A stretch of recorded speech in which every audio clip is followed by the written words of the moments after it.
Welcome to Chaos2Cured podcast. You're here with Jeffrey Freed and Kirk Patrick Miller. Today, we're going to talk about a hypothesized state of mind, and you can read about this in journals and stuff. But it's called a hyperplastic state. So, in our previous shows, we've talked about neuroplasticity. So, that's the brain's ability to form new connections and new habits. So you can kind of reshape some of what you can do. Um, as we've stated before, there are limits to this. So, there are some things we can't change, like our genes. But from the idea of a hyperplastic state is when the mind is extremely malleable. And they are studying this right now. We don't need to get into the little details. I'll put some of those into show notes, but the idea itself is very intriguing because it would enhance somebody's ability to use things like cognitive behavioral therapy or meditation or other things along those lines. And neuroplasticity would become more effective. So, Jeffrey, have you heard about the hyperplastic state? I'm guessing you probably already have, but I'm I wondering. haven't actually. No, I know I think I know what it means, but elaborate. So the right now it's only hypothesized, but because of the previous thoughts, like, oh, you can't, your brain doesn't change at a certain age, or those are old thoughts. Before we've had science and technology to show how we can form new pathways.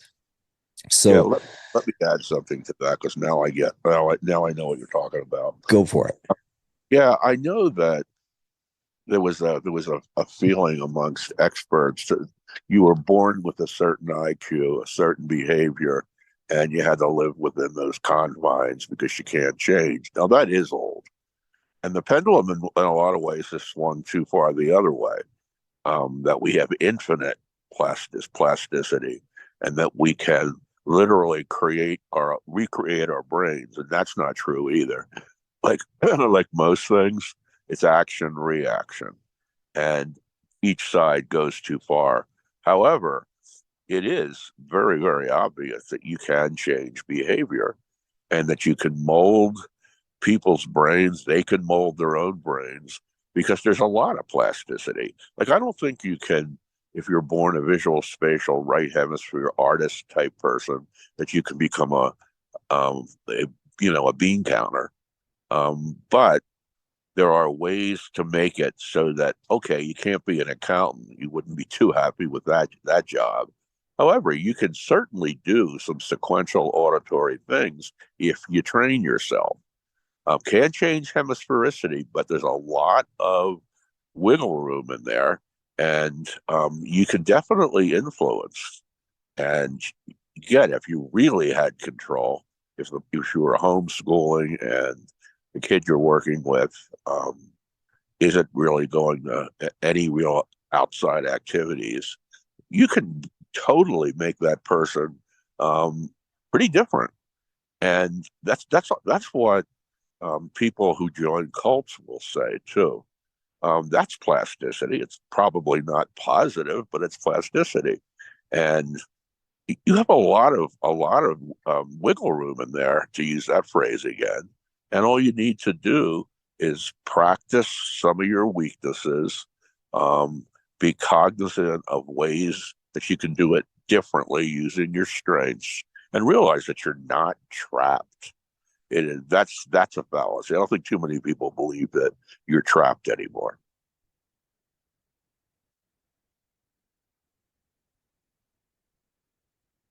Hello, Kirk. Can you hear me? There we go. So uh, I just plugged it into ChatGPT, and I wanted to read what it is. So it was hyperplasticity in the brain is often discussed in relation to intense or prolonged periods of learning or stimulation, where there's an increase in synaptic activity, leading to stronger and more numerous connections between neurons. So they're talking about it can be very beneficial when you're learning a new skill, when you're it's very interesting to me from the standpoint of if you could unlock that ability with, say, a medication, if we started understanding the brain well enough to kind of delve into things like we've talked about, like our perception of time, some other things along those lines, if you could actually create a condition where the brain is in a hyperplastic state, you could learn new skills at a faster rate. You could tap into, I think, a little bit more of what the human potential is. When you watch how amazing some of the individuals we work with are, you understand that there's like superhuman abilities that just we should be able to access. I don't think we fully understand, but and not all of us are going to have the same exact skill set. We don't all start with the same IQ.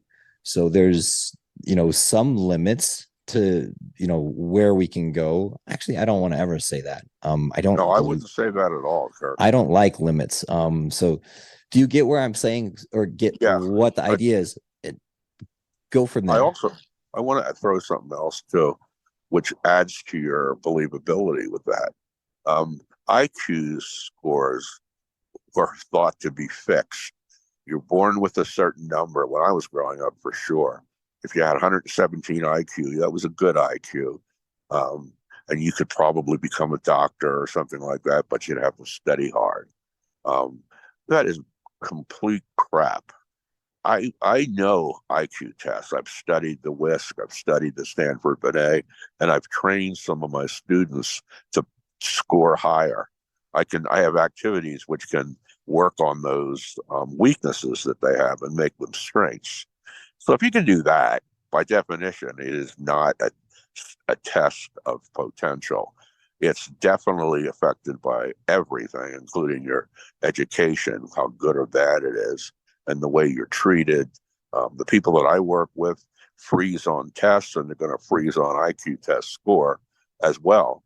And the way I look at it, when I have seen students who I knew were really smart, whose IQs tested in the 70s and 80s, and they basically believed that they were doomed. Parents believed it, that they were going to be lucky if they could, do drywall.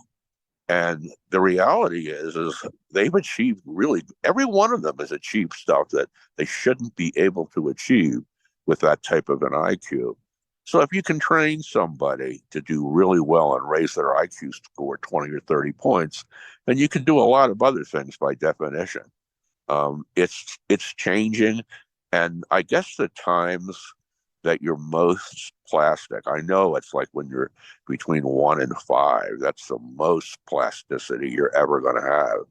But you can do a lot. If I can train people to do really well on IQ tests, then I could train somebody to do really well in math, 3D stuff. So I'm a believer in the plasticity, and we don't know the potential yet. We just know it's true. So that is where the idea of this fascinates me from so many different angles, because if you talk about being able to actually create a hyperplastic state, and some of this is coming into play for, treatment resistant depression. So Johns Hopkins released a whole bunch of cool studies that people can go look at, and they can get an idea of some of the different things people are looking at. Again, the idea of a hyperplastic state is really fascinating to me because, you talk about in sports, right? So if somebody uses a performance enhancing drug, right? They test for them in the Olympics. Well, we say, oh, okay, that's a no-no. So they have to be classified. Well, what happens if this medication does the same thing, but just for skills? So if you could actually unlock that and sit in a room learning math at a faster rate, you already know from studying different cultures. I already know a couple different cultures that would take advantage of that instantaneously. And would that be, I find it interesting. Would they have the same laws about it if it wasn't about sports, if it was about learning? I think it would be different, but it shouldn't be. But it would be different. Sports, I don't know. I don't know that I want to comment on that, but it would be different because for some reason sports are considered sacrosanct, and you have to all play by the same rules. And of course, that's not when you when you live at altitude like I do. When you take certain drugs, certain not drugs, supplements, it's going to make you feel really good and be really, really fast and a far better athlete. And if you can do it, if you can do that, you have to keep it quiet. It's ridiculous. You're not considered a professional athlete. But that's dying down too. Drug testing is very hard to detect. You know, you can't detect if someone's, I hate to use this word, abusing some substance, but it is different. I don't know exactly why, but it should be. Well, it's an interesting idea because for me, I would want to utilize something like that. I love knowledge. I love learning. And the idea of, and especially from a mental health standpoint, so dealing with obsessions and compulsions with OCD is not pleasant. It's extremely infuriating and frustrating when I have to like leave, you know, as you know, an emoji at the end of a text. Typically it was really originally three. And it was from one individual that I met, and it was the first time I'd ever seen it, but he sent a text to me, and there were three emojis at the bottom, and I don't know why, but somehow I attached to that, and so that behavior has stuck for years, and I was able to kind of adjust it slightly, but it's not professional, and so it's not something I want to do. But if I don't do it, it like sneaks up, it stays, it keeps attacking me. The idea, it's uncomfortable even. So to someone like me who has, that's not a big deal. But what if you can't leave the house? What if you're an individual that is under such crushing anxiety that you can't get on a stage and your job depends on it? You have to give a presentation, but you can't. Well, yes, we have other medications for stuff like that, but a lot of those now are even considered faux pas. I mean, the doctors don't want to prescribe some of the ones I know work. There's definitely a huge kick on SSRIs. And to me, as I look at some of the medications that I was on, the biggest problem was that none of them actually fixed things permanently. Nothing was like being, put together. It wasn't like, okay, your bones are being placed and okay, we use these two pins to hold them together. No, it's just you take this medication and we're going to, keep trying to weigh the risks versus the benefits. If you could actually control and enhance your own therapy by being able to put yourself in a hyperplastic state, it would be a game changer for at least mental health. And we are desperately in need of one. We are. There's nothing that I see that makes me go, ooh, everybody's, warm and fuzzy.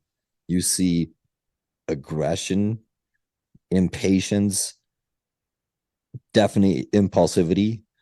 We talk about that all the time. And we're seeing, also even more behavior that's considered, at least when I was growing up, some of the behavior I see just on TikTok or on social media like daily is stuff I would have been in trouble for doing. That's another example of neuroplasticity. When you have all media sources bombarding you with constant information underlying your feeling that if you tune out, you're going to miss something, fear of missing out. And then when they normalize violent behavior or cursing and swearing and stuff like that, that's changing the brain as well in a what most people would consider in a negative way. So the way people have changed in the past 20 years is another example of hyperplasticity. It's just not a good change, in my opinion. It's a bad negative change. And the more we see, the more the parts of the brain that are responsive to that will develop and take over. Well, and we already are seeing it. I know it just it exudes with every single individual I work with. And unfortunately, that's across the board. And that's anxiety. It is just crushing right now. And Or I'm not, I know there's some things going on. Of course, we've had, COVID-19 lockdowns. There's just everyone's still trying to find their footing. I know we've been back at it for, 2 or 3 years, but it still feels new at times. So I know we're still going through those adjustments. And and that's the other thing too, is we were so whipsawed out of our norms that I'm wondering how much of that is just, no one likes change, especially as you said well, some before, like that's unexpected change. yeah, unexpected change for people with ADD. They thrive on that, but not everybody has ADD. So, and there's a certain form of ADD that thrives on that. But all I keep thinking about is how we are changing people's brains so rapidly because of social media, period. I mean, how does one get used to seeing babies with their heads cut off or hundreds of people lying in a shallow grave? You have to develop a plasticity and you have to develop the ability to shut it off. If you're shutting off the media, you're probably going to shut off your friends, close romantic relationships. There's a price to be paid for being negatively plastic. That's really interesting. And, I've never, I've brought it up at times, because you always hear arguments, pro, con. Do you allow the younger individuals social media? Do you hold them back? We already know it's negative. I mean, Yeah. there's no question it's negative. So the question is do you hold them back from it? Or is it one of those things they actually need to adapt to because it's going to be around? So No there's way. yeah. Well, and honestly, my biggest issue is, we already talked about the sociological concept of enemy. When you see how detached everyone is becoming, The world is it's a abrasive place. They have to. They have to well, develop to deal with it. and our brains, I don't think, are adapting as fast as the world around us. And that is causing, honestly, I think some of the tension we're seeing. We're literally seeing a tension because the world and technology is moving at a pace that's actually hard to conceptualize. And our brains are resisting some of this pull because how fast does your brain have to change? And we'd have to literally stay in a state of hyperplasticity to even keep up with Moore's law. Yeah, and It's it, we're doing a good job of it. We're yeah. if they really tested for PTSD, they'd find a high percentage of the population has it. People on the spectrum, like the people I work with, I swear they just about all have PTSD because the experiences that other people can handle, they can't. It just upsets their equilibrium. And as more and more people become autistic, um, in many ways, that's a good thing. The more we're going to see, behavior that is with that looks like withdrawal, and we see that now. you know when you say to me, I think that if we see more individuals on the spectrum and just a larger percentage, there'll definitely be some drastic changes in society because schools which we are already seeing struggle right now. And, parents have already talked about this, or, teachers, and this is on a national level. Things aren't working. And we already know the percentage is higher, than it used to be considered, 10%, 1 in 10. Is that correct? Way For higher than autism? Is it? Yeah. So higher. the fact that we're hitting, a, a higher percentage means things are going to change. Yeah, and The that's because of plasticity. We wouldn't have Yeah. more people on the spectrum if we didn't have plasticity. Do you think we're able to adapt fast enough? No. Is one of my, and that's where I'm almost going. Maybe our answers lie in that hyperplastic state, and it'd be a fascinating thing for a biotechnology company to delve into that, because I think there's going to be some revolutionary discoveries in the brain, in the coming years. It's a really novel idea. So when people look it up, make sure that you look up hyperplasticity in referencing or in regards to neuroplasticity, because there's a different thing called hyperplasticity, and it's a different concept. So it's a neat idea for me, and it's kind of like hope. Well, maybe we can get a little bit of extra help and adapt to this world that is changing so rapidly. For me, it's the world is very uncomfortable, and there are things, you just said it, right? There are people that just they can't take certain things that most neurotypical individuals can. For me, I really would struggle in a crowded room. There's a lot of people. I feel uncomfortable. I feel like this, being crushed. So I would like, and you always use the word cacophonous. And I love that word because it's so encapsulates how I feel walking in this world. Everything is so loud. Everything is bright. And I'm like, that's why I like honestly wearing sunglasses. So there were, COVID-19 normalized wearing like sunglasses and stuff inside, which used to be like very like not normal. I actually like that. It's really relaxing to me. So I like the idea of hope. So it's a cool concept. Are there any particular things? I loved how you covered and you gave honestly examples of why our brains are available or able to adapt. So do you want to add anything at the end, or do you want to close the show off? I would like to close the show off. I don't want to become too ambitious with too many ideas. There's plenty there to chew on. Okay. Well, thank you so much to everyone. We really appreciate you. Have a beautiful week, and we will be back the following week with another show. Take care. Thank you. Bye. Bye.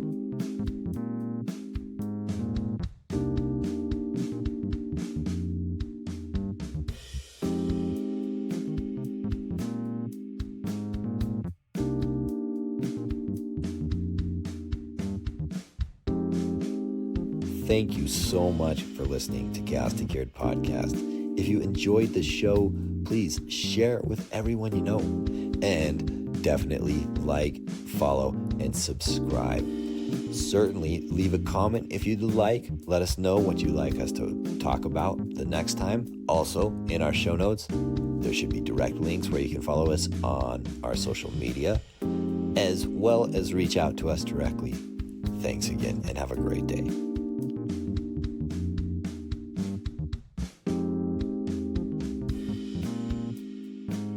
The views, thoughts, and opinions expressed on Chaos2Cured podcast are the speaker's own. All discussion is based on our own experiences. We do not and cannot guarantee the accuracy or completeness of any information. Chaos2Cured podcast cannot give medical or health advice. All discussion is based upon our personal experiences and meant for general and educational purposes. This podcast is not a substitute for professional help or for diagnostic purposes for yourself or another. Chaos2Cured podcast always encourages you to consult an appropriate professional.